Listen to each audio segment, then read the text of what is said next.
C'est déjà demain. Anthony Morel, ça va Anthony? Ça va très bien Jean-Jacques. Encore une avancée dans le domaine de l'intelligence artificielle. Les ordinateurs sont plus forts que nous aux échecs, ils sont plus forts que nous aux jeux de Go, et maintenant les ordinateurs nous mettent une raclée aux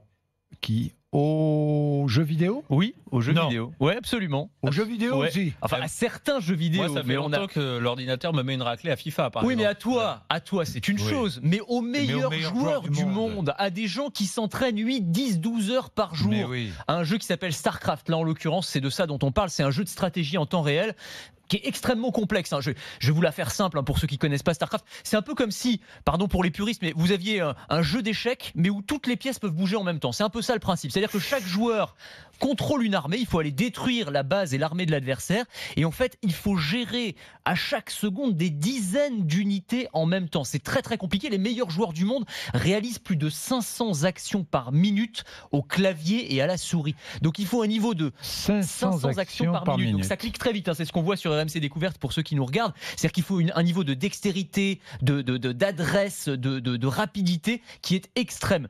Et donc la machine, c'est très très compliqué pour elle de répliquer tout ça. Il faut lui apprendre à finalement raisonner comme un être humain. Au jeu d'échecs par exemple, il y a un nombre de coups qui est fini. Évidemment, la machine peut calculer tous les coups et choisir le meilleur. Là, ça peut partir dans tous les sens. Donc c'est complètement infini le nombre de possibilités. Et donc il a fallu apprendre à cette machine. On lui a fait ingurgiter 200 années de jeu en quelques jours. On lui a montré les meilleures parties des meilleurs joueurs et elle a établi ses propres stratégies. Et c'est ça qui est très étonnant, c'est qu'elle a établi des stratégies qui n'auraient jamais pu être imaginées par des êtres humains. C'est ça qui est très fort. Et au poker, les ordinateurs arrivent maintenant à bluffer les meilleurs champions. Ouais, alors ça c'est pareil, il y a une expérience qui a été menée il y a quelques mois, une intelligence artificielle, joueuse de poker face à 3 joueurs professionnels. On leur a fait jouer 120 000 mains en tout sur une période de 3 semaines. 120 000 mains parce qu'il faut un échantillon assez solide, parce qu'au poker, il y a une grande partie de hasard, ce qu'on appelle la variance. Et au bout de ces 120 000 mains, eh bien, les joueurs humains avaient perdu l'équivalent d'1 700 000 euros. Voilà.